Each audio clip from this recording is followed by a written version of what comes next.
Hoje teremos a visita querida aqui do padre Rinaldo Roberto de Rezende, da Catedral São Dimas, da querida São José dos Campos. Um abraço aí para São José dos Campos. O padre Léo dizia que São José é uma região hidromineral, que era água por baixo e mineiro por cima. Tem lençol freático lá, que tem de mineiro lá, mas Piquete também, né? É hidromineral. É hidromineral também, tem água por baixo e muito mineiro lá. E também temos os nossos queridos Alexandre de Oliveira e Roseni Valdez. Ó, ele é um artista, né? Artista. Roseni Valdez Oliveira, da comunidade Canção Nova. Vão estar conosco o casal também. Muito bem? É isso mesmo. E sempre no começo do programa tem nosso quadro Minha Família É. Você vem a Canção Nova, alguém com a câmera fala e você grava uma mensagem para a Canção Nova, não é isso? É isso mesmo. As famílias falando para nós é muito importante, né? Hoje em dia precisamos de testemunho de famílias e você vai acompanhar um testemunho agora.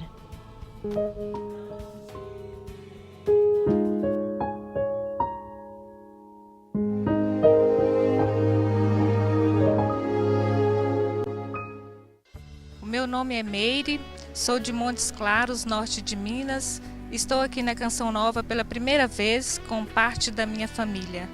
A minha família é uma família abençoada. Apesar das dificuldades, nós procuramos resolver tudo em oração. Trabalhamos também na igreja, na nossa comunidade. Alguns membros da minha família fazem parte do Encontro de Casais com Cristo. E a nossa caminhada é uma caminhada baseada no amor. E nós procuramos, através dos nossos exemplos, divulgar o reino de Deus para todas as famílias.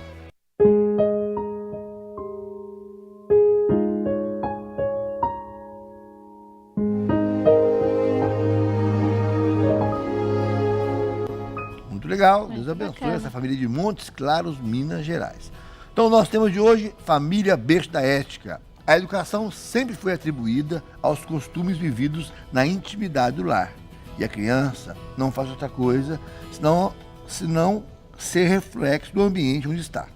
A ética e a moral daqueles que serão uma nova geração vem de família, vem de berço. Impor limites, criar regras, saber dizer não, tudo isso ajuda a educar os filhos para serem cidadãos de bem. Mas o que é ser cidadão do bem, então? Como ensinar sobre ética e moral aos filhos e mais do que ensinar, ser exemplo, nós temos de hoje, então, Família Berço da Ética, o padre Rinaldo. Tudo bem, meu querido? Sua bênção, padre? Deus abençoe a todos os que estão nos assistindo.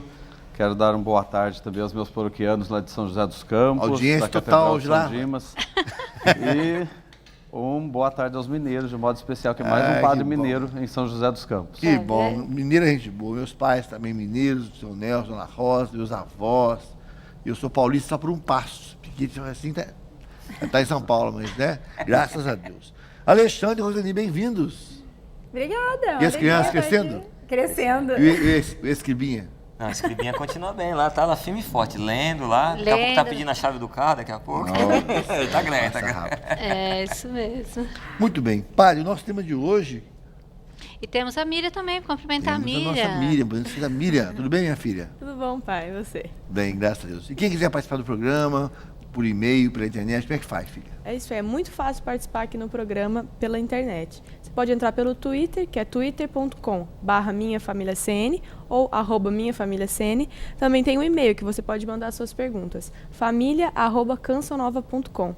E o blog, aqui que você pode acompanhar todas as matérias do programa, o programa da semana passada, tá tudo aqui no blog, blog.cançonova.com/minhafamilia. Muito fácil de acessar, gente, aqui na internet é tudo muito rápido. Então conecte-se aqui com a gente e a gente vai estar aqui o programa inteiro para acompanhar com vocês. Daqui a 2 dias, padre, esse programa está inteiro na internet, no nosso blog. Então dá para rever, né? Dá para assistir, isso é bom. Bom, nosso tema muito legal, Família Berço da Ética. Palavra tão falada, ética na política, ética na educação, ética, mas o que podemos entender por ética, padre? Ética seria a reflexão sobre as normas. Então, a moral pensa nas normas, é uma ciência sistemática que estuda as normas, a moral traz as normas com um conceito universal que vale para todos, e a ética faz uma reflexão em cima dessas normas. Então, quando nós falamos de ética da família, nós pensamos nas normas dentro do campo familiar e como colocá-las em prática e o porquê colocá-las em prática. As normas, tanto normas religiosas, como civis, como as leis também, todas? As normas de comportamento. De comportamento. Em especial, normas de comportamento. Ah, então, quando nós pensamos em leis que regem o comportamento, nós estamos falando de moral. Isso de uma forma muito simples para explicar. Certo. E quando nós estamos refletindo sobre essas leis, refletindo sobre essas normas, aí nós estamos falando de ética. Ah, muito legal, muito interessante. Padre Rinaldo, então, o adulto não será necessariamente da mesma forma como ele foi educado na infância, mas as referências apresentadas pelos pais, pela família, essa referência fica naquele adulto que às vezes ficou adulto e ele não faz exatamente o que ele aprendeu, mas essa referência fica, não fica, padre? Olha, sem dúvida alguma. Eu sempre faço uma comparação que eu acho que fica muito fácil de entender. Quando você pega uma folha de papel sulfite, uma folha em branco, e se você entrega essa folha na mão de uma criança e pede para ela fazer dobradura, ela te entrega um aviãozinho. Uhum. Se você entrega essa folha num cartório, essa folha pode se transformar numa certidão de nascimento, numa certidão de casamento. Se você entrega essa folha num outro ambiente de artistas, ela pode virar uma obra de arte guardada para sempre, como de vez em quando alguém encontra lá escritos e rascunhos de Leonardo da Vinci. Puxa vida, aquilo virou também algo para a história. Do que a folha dependeu? Das mãos que a tocaram, das mãos que estiveram com aquela folha. Ela pode virar lixo, como ela pode virar obra de arte, pode virar documento. O ser humano mais ainda. Nós dependemos das mãos que nos educam, dependemos das mãos que tocam a nossa vida, que nos guiam, mãos que nos chamam a caminhos novos. E eu penso que é assim, o ser humano vai depender muito sempre. Aliás, o ser humano é o ser mais dependente que existe. É verdade. Nós dependemos do afeto, nós dependemos do amor. E quando uma pessoa não vive esse afeto, esse amor na família, vai acabar mendigando esse amor pela vida toda a sua história. Então nós dependemos muito. Embora a vida vá ensinando e depois a gente vai tomando força e dando passos próprios, mas nós temos essas raízes e dependemos delas. Que Muito bom, padre. Padre, tu falou sobre o amor, autoridade e amor devem andar lado a lado. E o senhor, com experiência de paróquia, uma grande paróquia catedral, atende muitas pessoas, muitos casais, convive com jovens, vem de uma família também, né? A família mineira é sempre um exemplo muito bom de se falar. É uma bênção de Deus. É uma bênção de Deus, eu convivo muito com os mineiros. Como exercer autoridade dentro de casa, padre? A primeira coisa, eu penso, a gente tem que entender o que é autoridade, porque parece que a gente corre um pouco dessa palavra hoje. E adolescente, jovem, às vezes não gosta muito de ouvir a palavra autoridade. Autoridade é muito diferente de ser autoritário. Nós precisamos de autoridade na nossa vida. Precisamos de pessoas que sejam referências. Eu vejo, por exemplo, quando os apóstolos olham para Jesus e dizem: Senhor, só Tu tens palavras de vida eterna. Porque reconhecem nele uma verdadeira autoridade. A quem iremos nós? E a gente, olhando para a própria vida e percebendo quem foi a autoridade na nossa vida, o que significa autoridade? E aí, na prática da vida, a gente vai perceber o que eu vou falar no sentido da palavra. A autoridade, a palavra está ligada a augere, que significa incrementar, aquele que incrementa. Então, ser autoridade significa fazer crescer. E quando a gente tem pessoas na vida que se tornam verdadeiras autoridades para nós, nós reconhecemos aquelas que nos fazem crescer. Eu penso, por exemplo, para a Canção Nova, o Monsenhor Jonas Abib é uma autoridade. O quanto aqui cresceu graças ao trabalho desse homem, uma pessoa que se dedicou a um ideal e hoje tantos abraçaram uma verdadeira autoridade, um pai para a Canção Nova. O pai e a mãe em casa devem se transformar também em autoridade. Mais do que cobrar empenho dos filhos, empenhar-se pelos filhos. Mais do que falar, saber ouvir os filhos. Mais do que pedir misericórdia, ser misericordioso, ser alguém que perdoa. Os filhos, eu tenho costume de dizer, eles ensinam os pais várias virtudes. A paciência, a temperança, o equilíbrio. Oh, não é? meu Deus. E quando uma criança vive num ambiente assim, que percebe que os pais querem fazê-la crescer E o não tem um porquê, o sim tem um porquê. E principalmente quando pai e mãe combinam o sim e o não, para que um não pareça bonzinho e o outro sempre o vilão na história, eles se tornam verdadeiras autoridades. E quando a gente não tem experiência de autoridade em casa, a gente pode buscar essa autoridade fora. Vejam, por exemplo, as gangues, ou os clubes, ou grupos que vão surgindo. Sempre tem alguém ali que manda, sempre tem alguém ali que dita as normas, inclusive, e às vezes normas rígidas que a gente vê nesses grupos, às vezes até no submundo da história. É busca de autoridade. Por isso a gente tem que propor a autoridade verdadeira, a autoridade certa. É verdade, né, Roseni e Alexandre? Porque uma das questões que mais preocupa a gente, como pai e mãe, como família, é isso, como educar as crianças, né? E o padre estava falando, como a gente dizer não para a criança, como fazer com que eles entendam que esse não é não mesmo, né? Qual que é a melhor forma de a gente ensinar e educar as crianças quando não é não, quando sim é sim? Eu primeiro? Então, esses dias eu até estava conversando com uma pessoa lá no meu trabalho que quando você diz não, pelo menos a experiência que nós temos com os nossos filhos, o não tem que trazer para o meu rosto uma cara diferente, um rosto diferente. Então, assim, se eu falasse para o Jonas e para a Beatriz coisas assim, meu filho, não, filho, não funcionava. E nós aprendemos com pessoas que passaram pela nossa vida no começo, quando eles eram pequenininhos, que o não tinha que ter uma cara de não. Então não é que nós íamos gritar com eles, não era isso. Que nós íamos espancá-lo naquela hora de dizer não, não era isso. Mas a hora de dizer não era um não e um não firme. Não. Filho, não. Então muda o rosto, muda a postura. Bacana. Então assim, eu acho que o não ele tem que saber, a gente tem que saber dizer o não, para que ele entenda que eu não estou brincando, para que ele entenda que aquela hora é não. E quando ele vai crescendo, daí eu começo a explicar o porquê do não. Porque quando ele está numa idade pequenininho, não adianta eu explicar, eu só tenho que dizer não. Vai pôr o dedo na tomada, as nossas tomadas a gente não tampava, né, meu amor? A gente aprendeu a não. Daí, tipo assim, cadê o pai que brinca? Cadê o pai que sorri? Sumia naquela hora, era não. Daí eles foram crescendo assim. Então agora, o Jonas está com 9 e a Beatriz com 8. Então agora, vocês sabem disso? Não adianta só dizer não. Por quê? Por que não pode? Mas por que Outro questionamento. Essa semana aconteceu uma coisinha que eu falei uns 3 nãos, um atrás do outro. Daí a Beatriz falou, tá vendo? Você não deixa nada. Daí eu comecei a brincar, né? Falei assim, nossa, é mesmo, né? Que mãe ruim que eu sou. Oh, meu Deus, como Deus fez uma mãe tão ruim. Fiquei assim, né? Daí ela pegou e falou assim, não, mãe. Daí ela mudou o tom. Não, mãe, não é que você é uma mãe ruim. Só que às vezes você é uma mãe boa. Só que às vezes você não deixa eu fazer as coisas boas.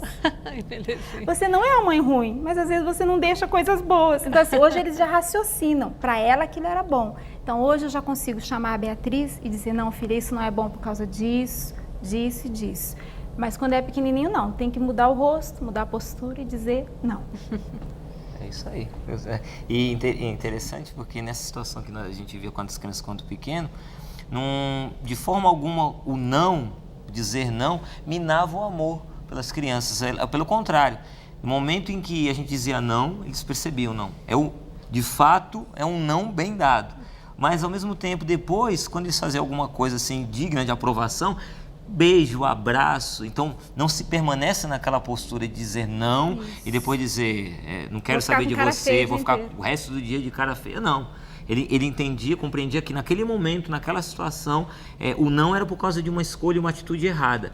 Mas isso de forma alguma influenciava no amor, no sorriso, no afeto. Depois vinha um abraço, beijos, brincadeiras, pegar no colo, brincar de cavalinho, aquela coisa toda. Então, mas no momento que precisava dizer não, era um não dado com firmeza, com convicção.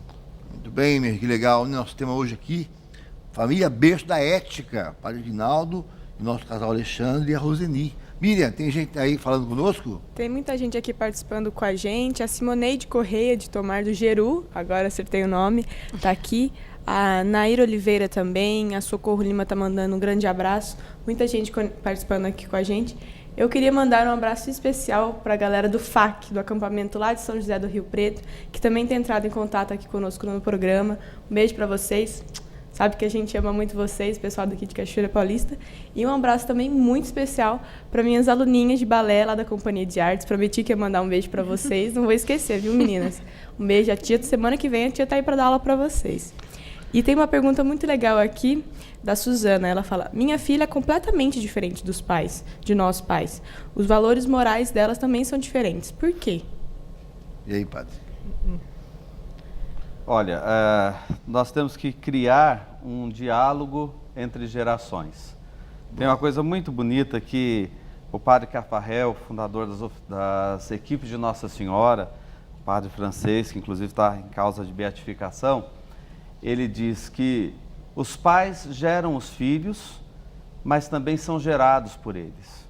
Então, os filhos acabam gerando os pais. E aí, esses pais precisam prestar atenção. Os valores propostos, quais são? São contravalores? Aí são outros 500. Mas se existem valores, é bom observar. Eu sempre digo para as mães, principalmente no contato com as filhas, ou para os pais em contato com os filhos, o homem com o filho, a mulher com a filha, vá procurando criar um clima de amizade, gerar uma amizade. Agora, não é simplesmente mãe e filha, são duas amigas que vão conversar. Não é simplesmente pai e filho, mas dois amigos, e dois amigos especiais. Eu acho que aí essa autoridade vai aparecendo. E, às vezes, é preciso o pai e a mãe saberem perder também alguma coisa, algum conceito. É esse diálogo. O diálogo é principalmente escutar, falar, mas principalmente saber ouvir, né? Prestar atenção em tudo. Eu creio assim que nesta fase, às vezes, da irreverência do adolescente ou do jovem, até da rebeldia, a gente tem que prestar atenção e observar o que eles querem falar e o que a gente precisa aprender com eles. Talvez pensar nesse sentido vai amenizar um pouco o coração. Nós geramos os filhos e os filhos continuam gerando a nós, nos gerando. Muito bem, minha gente. Muito bom o nosso programa de hoje, falando sobre a ética, família, o berço da ética. Aliás, fulano não teve berço, a expressão disso. Isso ele trouxe de berço, né? Fala da importância dos valores que a família traz quando o pai e a mãe exercem o seu papel. Para deixar marcas do filho para o resto da vida, as positivas também. São marcas de amor que ficam, né? Tem coisas muito simples que a gente aprende com os pais e a gente vai levar para sempre. Por exemplo, o saber dividir, condividir, o saber abrir-se aos outros, ou perceber a caridade acontecendo em casa. E tem uma coisa que eu queria contar aqui, que eu acho que é uma necessidade muito grande que a gente tem hoje de espaços de encontro. Eu nasci na roça, nasci no sul de Minas, perto da Zona da Mata, na cidade de Bom Jardim de Minas. E lá um costume que a gente tinha nas fazendas, a gente não tinha lareira, mas a gente tinha ali um pedaço de lata onde a gente jogava as brasas e à noite, não tinha luz na fazenda, todo mundo se ajuntava em torno daquelas brasas para esquentar os pés. E ali a gente começava, muitas vezes rezava o terço, depois do terço aí vinham as conversas, e a gente conversava sobre assombrações, e as crianças ficavam assustadas, e depois, por fim, terminava contando piada. Mas sempre aquilo foi, assim, algo maravilhoso. E eu percebi, mesmo depois, indo para as nossas casas de muitos parentes, que tem a televisão, tem a internet, tem os computadores, mas quando nós nos encontramos, não existe mais a brasa, mas existe um coração ardendo de vontade de conversar. Nós ficamos em torno da mesa, nós sentamos todos juntos e conversamos até hoje assim. E é um valor que todos nós carregamos. Ah, mas tem um documentário interessante, está passando a novela, mas é tão bom estar junto. Então são coisas que a gente guarda, são marcas do amor mesmo que ficam. O jeito que a gente aprendeu a ser família, a conversar, a dialogar. Isso me faz muito bem. É legal, esse dia nós vamos almoçar e o Gabriel foi, que desde pequeno nós não almoçamos com a televisão ligada. Eu falei, eu não consigo mais almoçar com televisão, eu não consigo almoçar com a televisão ligada. E mesmo se for uma canção nova, a gente abaixa, às vezes, com uma coisa importante, deixa baixinho lá, ou deixa só a imagem, porque é a hora de uma refeição, é um momento sagrado, né? Então, criou nele, né, Miriam? O que você acha disso, Miriam? Desde pequena a gente falava, tem até no livro, né, pai, que você escreveu, não pode comer papá assistindo televisão. Porque daí distrai, né? A gente já não conversa, fica todo mundo prestando atenção na TV e não tem o diálogo da família, né? Que vai para a escola, trabalha, a gente se encontra no almoço, depois se encontra à noite. Eu acho de extrema importância essa conversa durante, como foi na Santa Ceia, né? Jesus conversou com os discípulos. Eu acho que na família tem que ter isso também. Mais gente aí, filhinha? Tem muita gente aqui mandando um beijo. A Márcia do Vale disse que conhece o padre, mandou um grande beijo. Obrigado. A Viviane Luzia está completando 18 anos de matrimônio, pede oração pela família. Manda um beijo para os filhos dela, que é o Thales e a Amanda. Muita gente mandando um abraço aqui. A Jaqueline de Souza também. Muita gente participando com a gente. Hoje o pessoal não está falando de onde é, gente. Mandem aqui a cidade de vocês para a gente mandar um grande abraço para a cidade, para o estado de onde vocês são. Alexandre, a gente está falando aí de exemplo, né, de coisas tradicionais que a gente usa na nossa família e que ajuda bem, né? Então, o bom exemplo, ele precisa ser natural. Como lidar com as crianças com coerência? Porque criança exige de pai e mãe também coerência, né? Sim. As crianças, enquanto eu estava ouvindo o padre falar do exemplo, né, das marcas de amor, eu lembrei aqui dessa questão da coerência. Eu me recordo de um fato, né, meu amor, que nós vivemos faz alguns anos. O Jonas era pequenininho ainda, e eu estava muito nervoso em casa. E você precisa ter essa coerência, importância da coerência. Eu estava muito nervoso, irritado e estava descarregando nas crianças. Ela sendo pequena assim, falando alto, não quero isso e tal, aquela coisa. E aí, fazendo um retiro na comunidade, eu percebi, opa, tô perdendo o foco aqui, tô fazendo tudo errado, não é por aí. E aí eu falei, vou pedir perdão para as crianças. E voltando do retiro, foi até uma jornada nossa de casais, e Deus me deu a inspiração de eu fazer uma experiência com eles com a palavra. Então eu peguei lá no quarto, tem uma imagem que eu trouxe da Terra Santa de Jesus lavando o pé de Pedro, assim. Então coloquei a imagem, uma vela, coloquei assim, peguei uma bacia com água e fui lavando. Chamei o Jonas e a Beatriz, expliquei o que estava acontecendo, eles pequenininhos, falei, meu filho, o pai está pedindo perdão para você. Eu quero que você saiba. Aí eu comecei a lavar o pé dele no quarto. E os olhinhos dele encheu d'água, sabe? Pequeno assim, tinha o quê? 5 anos, né, irmão? 5 anos. E aí eu falei, o pai quer te pedir perdão porque o pai está errado. Eu falei, o pai está errado na atitude que ele está fazendo, eu estou te pedindo perdão. A Beatriz estava junto, a Beatriz aproveitou, né? Falou, pede perdão por aquilo também. E aquilo outro. Ele também já esvaziando o momento, né? Mas foi bonito, porque aí eu percebi, principalmente com o Jonas, que essa questão dessa coerência, dele saber, poxa, meu pai prega, meu pai vive falando, e no momento que eu acho que a cabecinha dele não está fazendo isso, então retomar. Então, essa questão da coerência, eu penso que é muito também você buscar sempre, não é que você vai acertar sempre, mas você sempre vai tentar acertar. Então, meu filho sempre vai saber disso. O pai dele não é perfeito, mas o pai dele vai procurar sempre acertar e viver conforme a vida que ele é chamado a viver. Então, meu filho, o pai está tentando acertar, errei, perdoa o pai. Perdoa o pai errou, vou lavar seu pé de novo, pedir perdão, e o pai está aqui, estamos acertando. E aí, nisso a gente vai conquistando também o filho, né? Que bacana. Muito bom. Obrigado a você que ajuda a Canção Nova a fazer um programa como esse, olha, falando sobre ética na família, falando sobre a importância da educação dos filhos, que está o padre, que atende o povo, o padre é psicólogo, é pai, é mãe, é tudo, né, padre? Na paróquia, pelo amor de Deus, quanta coisa tem que ser, e quanta experiência tem, e o casal também está tendo um dia a dia para nós aqui.